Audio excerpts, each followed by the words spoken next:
Welcome to Courageous Conviction.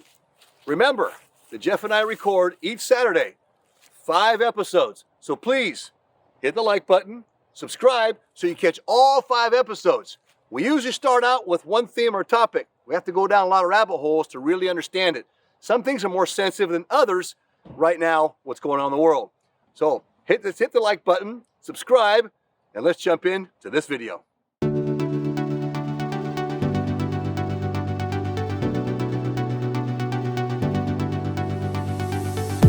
I want to talk to him about these issues, but he won't. That's frustrating to me too. We can't be combative, No, but but we need to be heard, and a bishop should hear us. If there's issues going on, a bishop should sit down and resolve it. And here's how you resolve it, Jeff. You bring both parties in, you sit them down, you hear both people in front of each other, right? And then you work it out. That's how it works. I mean, when I was the CEO, I had the same thing. He said, she said.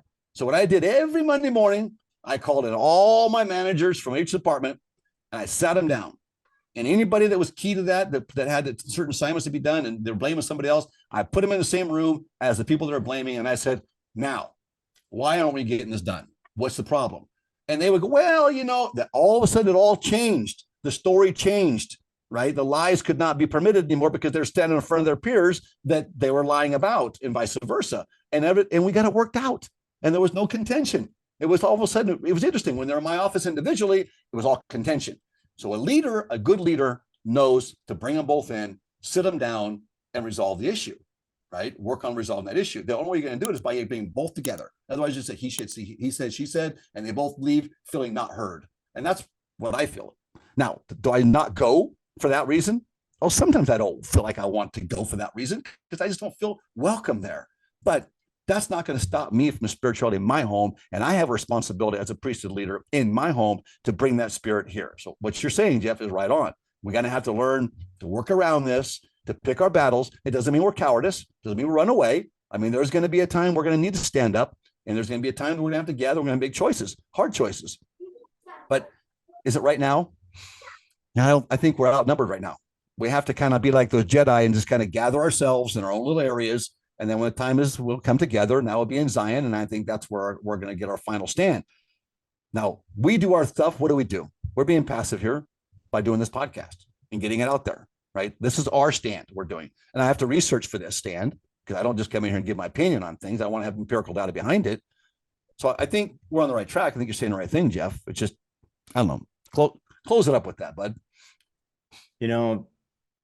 I think it's really easy to become angry with the system and angry with, what's going on with the division in the church. It can be our own bishop.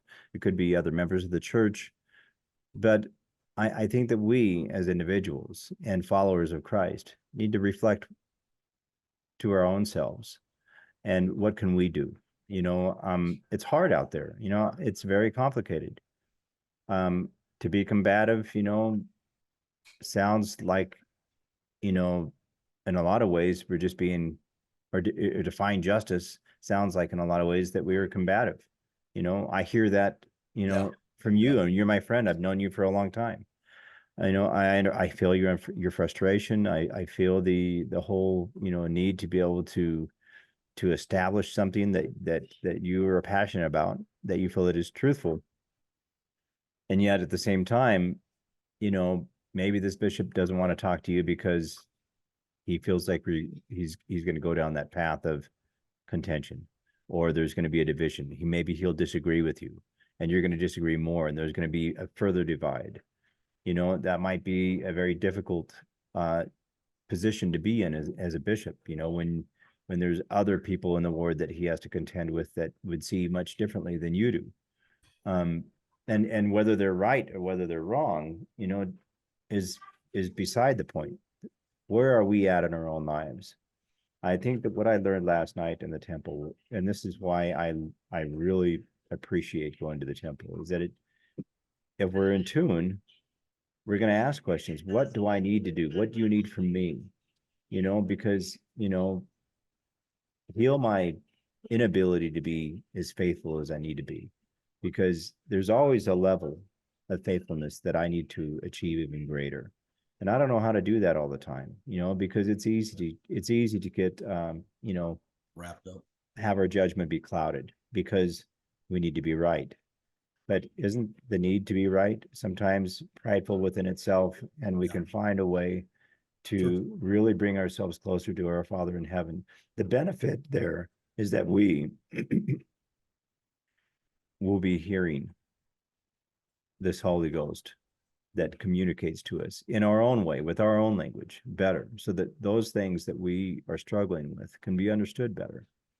And our relationships with our wives and our children and the rest of the community will be greatly enhanced. But it does start with at home. I mean, my number one focus is, what is my family life like?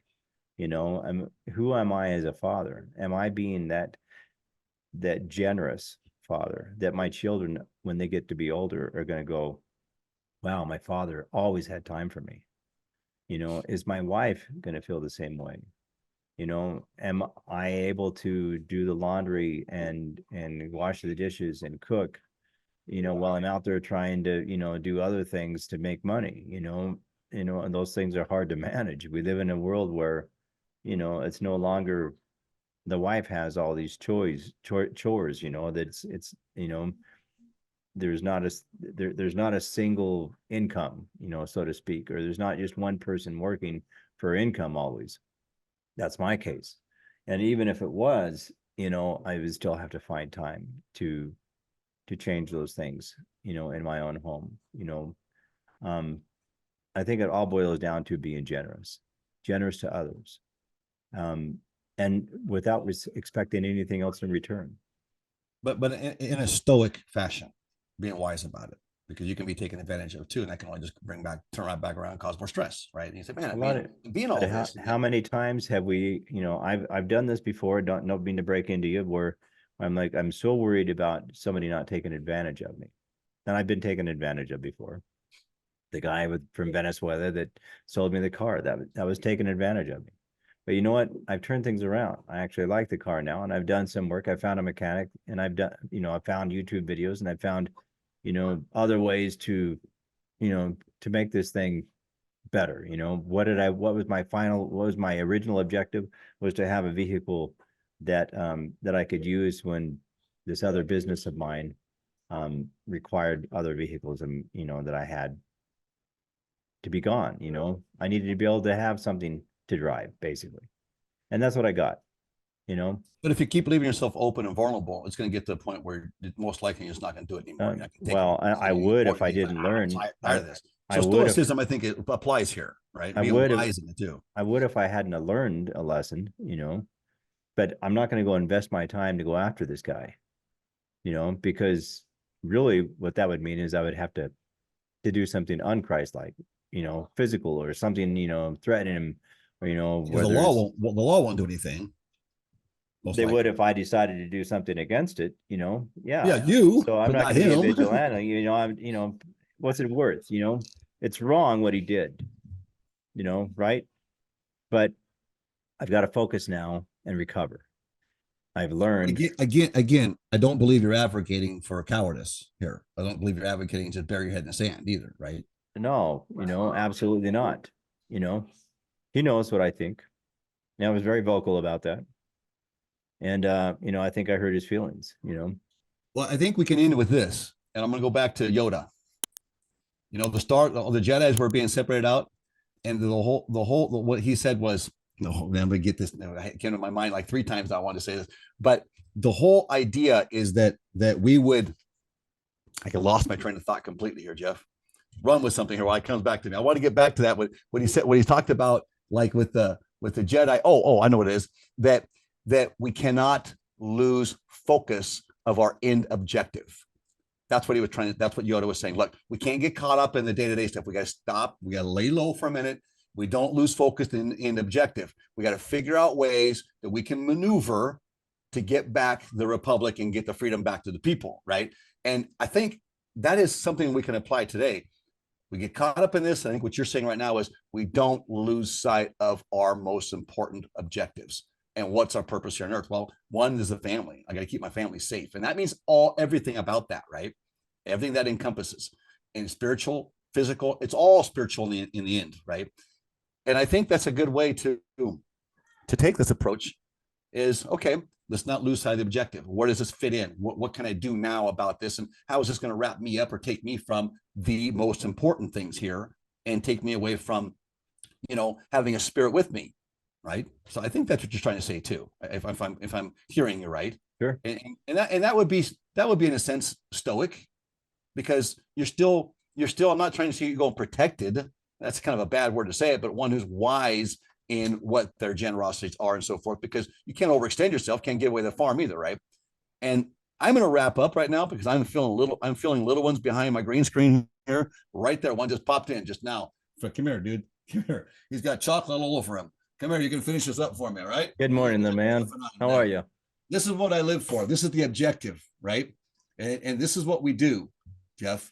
And we want to have a good future for them. Now, look, our founding fathers did what they could do until it came to a time where they had to stand up differently. And, lesson learned from that, because Jefferson said that the Constitution will need to be renewed from time to time by the blood of parents and heroes, right? And we don't want to get to that. But this is what we protect and we want to have a future for.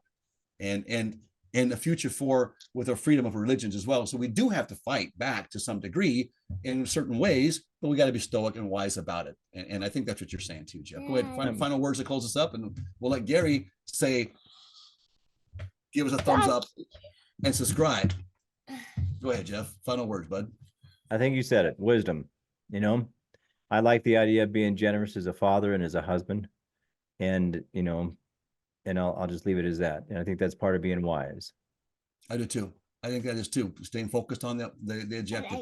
So you had a doggy? You want to tell everybody, ask everybody, please do us a favor and give us a thumbs up. Show them their thumbs up. Give me a thumb. Give your thumb. Give a thumbs up. Yeah.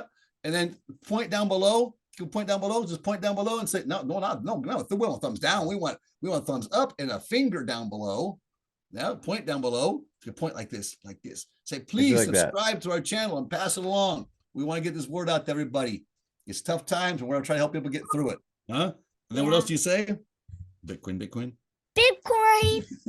Happy birthday. And happy birthday. Yes. Happy birthday. Yeah, he did a video with me. We got our other channel back that we explained to people about crypto and decentralized and decentralized, and it came back. YouTube gave it back to me. I guess they got something happened and they got spanked, and so they gave our channel back to us. So we took it away from you wrongfully. We apologized. Okay, something's up with that. But we're giving you 3 strikes. So in other words, one more thing you say that we don't like, we can take your channel from you. So well, we got it back for a minute. So he did a recording with me, and he actually, that's one of the things we got sanctioned for, was because he did that, right? Did the Bitcoin. Hey, those are my kids. I guess it's time for me to go be family man now, and we're gonna go do a service project for some help. Oh, good. Hey, Courageous Conviction, we thank you all for your time, and put your comments down below. This is a tough one to talk about, right? It is. Thumbs up and check our new video. Check out our new video. All right, Jeff, we'll see you next Saturday. See all of you next Saturday. All right. See y'all.